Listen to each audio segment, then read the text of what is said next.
Well, good morning YouTube. I've got a bit of vlog action for you here. I've not actually done a vlog for ages, but I'm going to talk a bit about some current news. What's in the news?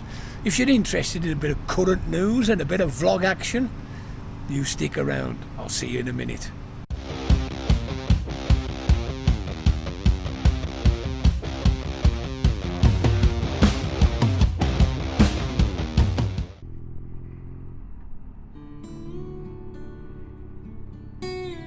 Oh, good afternoon, YouTube. Lofty's here. Lofty's back he's back on his bike. At least I'm riding my own bike. I do like to get the old R90 out and give it a bit of a run out every now and again. Anyway, it's middle of July. Unbelievable. We're still really waiting for summer to begin properly. The kids are breaking up from school today. I don't know. We've had one or two nice days and quite a few wet ones, but it's quite pleasant today. So I'm out and about doing a bit of a vlog. I want to bring you a bit of news, just, you know, ramblings, waffling, mutterings, whatever you want to call them. So where shall I start? There's a few things I want to talk about. I want to talk about BMW. I want to talk about KTM, the Pierre Group. I want to talk about Bajaj. New fuels. Where shall we start? Shall we start with KTM? Okay, so the latest news from KTM. Pierre Group, the owners of KTM, have announced a worldwide slowdown in sales. On all accounts, they're expecting this year's sales to be 10 to 15% down on the previous 2 or 3 years. And there's going to be job losses. Now this is quite interesting because this is a company that's been extremely upwardly mobile, buying up everything they can possibly buy up. The Pierre Group own that many marks and brands, it's just unbelievable. It's not just KTM, it's Gas, Husqvarna, I believe they even own Brembo, White Power, all this stuff. They even bought, what was it, MV Agusta. So they've spent plenty of money in the last 5 years, and they've got an extremely expensive racing campaign. Doing well, mind, doing well at GP level. But it's interesting that they've announced a slowdown. Now then, just winding back slightly to the slowdown, as you know, everybody seems to think that there's this reputation that KTM have got of being fantastic bikes, awesome, but not very reliable. Not always engine problems. A lot of the time it's electronics. Just nip by. Yeah, the electronics. They suffer with electrical glitches. But what's come to note recently is the parallel twin. The early 690s, sorry, the early 790 and 890 twin engines. Now, I'm talking pre-19 and 20 maybe, so it's going back a bit, but it's come to light recently that some of the earlier ones are suffering with melting cams. I mean, seriously melting cams. The sort of thing where, like, you'd expect after 200,000 miles, they're happening after 7,000 or 8,000 miles. Some a little bit more. From what I've heard is the early ones who complained, KTM denied everything. They said there's not a problem with the engines, it's your fault, you're not having it serviced right, or you're thrashing it, or you're letting it run dry. Anyway, I believe some of the early ones, it cost the owners quite a bit of money.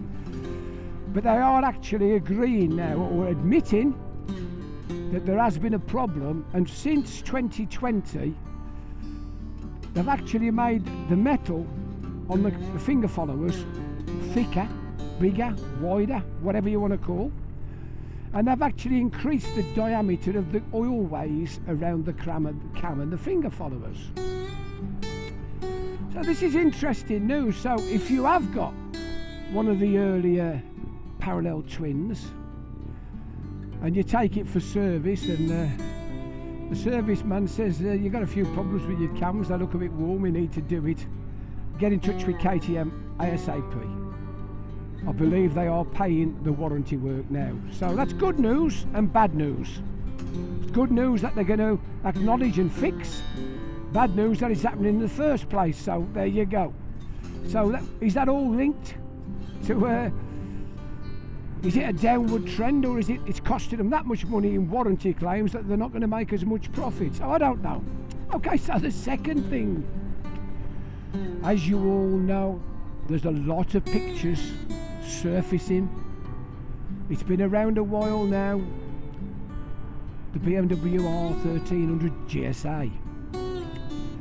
Well, one of my regular subscribers and followers, Chris, he went to Garmisch. He sent me some video footage, so I'll try and integrate it in the video if I can. He said to me, although it looks big, in the flesh it looked quite nice, and it looks like it'll do a good job. So, what do you all think? You've all had a chance to see the spy photos. You've all had a chance to see the press release photos. In fact, you've all had a chance to see the pictures now from Garmisch. There's a lot going around, a lot of pictures. There's like a red, a black, and there's a green, funny green colour. It's not a Tramontana, it's a different green. Anyway, so what do you think? So last week, Motorcycle News, they run a feature on it, quite interesting. And this week they've released the poll results. They actually asked the poll questions. What do you think of the new GSA? Do you like it, or do you think it's a pig? Anyway, so whenever you ask people a question about GSs, there's always the GS haters, of course. They hate them. I don't know why, but they just do. They hate them. So there's going to be a certain proportion of the population who, if it was Ferrari beauty or Ducati beauty, they would still hate it. But it was ridiculous. 75% of the people turned around and said, it's a pig. I must admit, I do agree. I think it's a pig. Don't get me wrong. I think it'll ride amazing. They always do. But it looks like a pig. And only 20-odd%, or 25%, whatever it was, said they thought it was okay and they'd consider one. Now, considering one ain't buying one, is it? So all of you current GSA owners, of which a couple of my mates are, who've been waiting, holding on to your beautiful big 1250s, thinking, well, I didn't really like the R1300 GS, but the GSA is going to be amazing, and a bit disappointed. In fact, very disappointed. It's one of those things, isn't it? I think it's great. Conversation starters. What do you think of the GS? I hate it. What do you think of the GSA? I think it's a pig. I think it's so funny. Anyway, no doubt, when it's been in production for a while and you've seen a few on the roads, well, okay, let's go back slowly. Chris said to me, he said, why do you hate it so much? I said, well, listen, motorbikes are aesthetic, and it all comes down to what you look at and what your personal taste is. And if you shut the garage door, would you look back, or would you just shut the door and walk away? Now, when the Pan American came out, I saw all the press shots, and everybody said the same thing. Oh yeah, it looks a bit of a pig, but when you see it in the flesh, it looks fabulous. Now then, I thought the Pan American looked like a pig in the press shots. I thought the Pan American looks like a pig in reality. I don't think it looks any better, so it's just my opinion. I looked at it, I didn't like it. I'd like to ride one to see what all the hype was about. It's quite difficult for me to get on. I have to go to Plymouth, and they're not that friendly. Anyway, so I've seen the press shots of the GSA, and I've got to say, although it's very clever what they've done and what they've integrated and how they've made it work, unfortunately they've made it look bloody ugly. So I don't like it. Anyway, let's move on. So, little bikes, the future, fuel. Don't start me on fuel. I live in Cornwall. There's still some petrol stations down here charging 158. Now, the price of crude has been down and falling and getting lower and lower and lower for months now. And it seems to me that the petrol stations in Cornwall take the mickey longer than most. and I think it's bang out of order. I did actually see some fuel at 143 at Sainsbury's in Penzance the other day. That's by far the cheapest I've seen, but most of your standard petrol stations are 158, and one of the ones, which is always expensive at Logan's Moor, was 164. It's out of order, isn't it? Anyway, petrol. How long will it last? That's the question. Well, we all want it to last, but what's going to replace it? So we've had the electric revolution. Now it does appear that 125 equivalents are virtually guaranteed to happen, and will happen, and will probably just about work, because they're just going to be little commuter bikes where you don't need a massive range, so they're going to work. The big bikes, the Energicas and the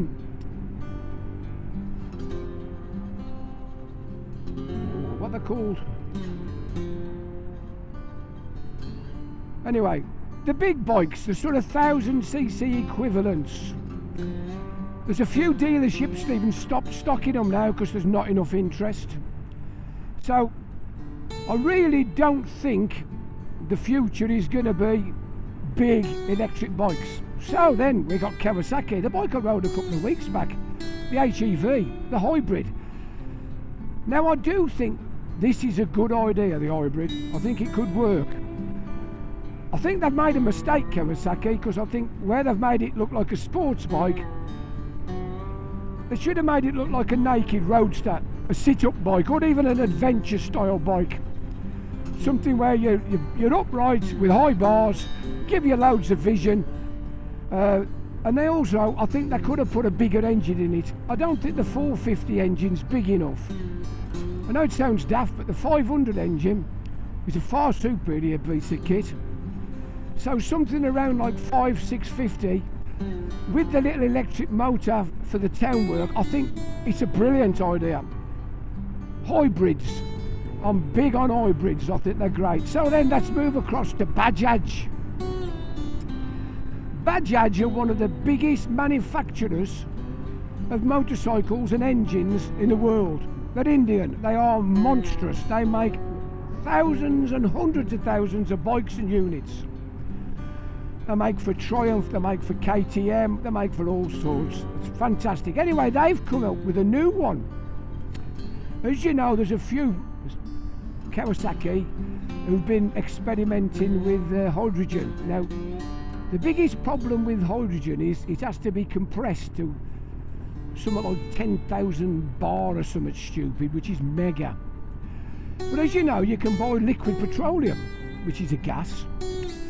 And they have cars that have these conversions where you start them on the petrol engine, then you flick it over to LPG. And a lot of stations don't stock it as much as they used to.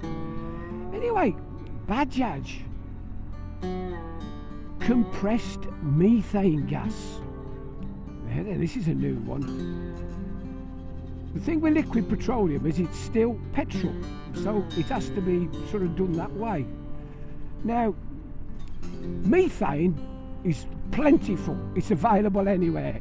It's, you know, cows make methane, all sorts of stuff. It's fantastic, really. So it's plentiful, and although the compression is nothing like hydrogen, it's still higher than compressing liquid petroleum gas, but it's doable.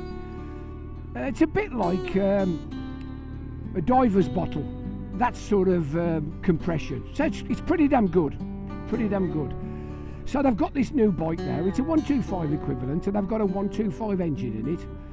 And what they've done is, they've laid it flat so the heads come out the front, and they've stuck this bottle across underneath the crossbar of the frame and underneath the seat. And they've wrapped the small petrol tanks around it. So if you do run out of gas, you've got a little bit of petrol. So in effect, it's going to be a methane gas hybrid. Now this could be worth looking at. I'm not sure how much weight it adds to the vehicle or how big the bottles can be, but it's fascinating, isn't it? Fascinating. So us old codgers, I don't think we're going to have to be riding electric bikes, but we might be riding hybrids, you never know. We might be riding hybrids of one form or another, which is fascinating, isn't it? Anyway, I've waffled on, ain't I? Have you enjoyed this bit of a waffle, mumbling, rambling? I tell you what, it's great fun, ain't it? I love talking about bikes. Anyway, if you've enjoyed it, why don't you click on the like, subscribe, ring that little bell, ask me a question, have a bit of a debate. We can talk about hybrids or KTM. Fantastic, innit? Anyway, I'm going down to Penryn, to Falmouth, to Ocean BMW to have a look, see if they've got any bikes for me. Hopefully they will have. But I've waffled on too long, so I'm going to say ta-ra now. So this is the Lofty Biker saying ta-ra for now. Ta-ra.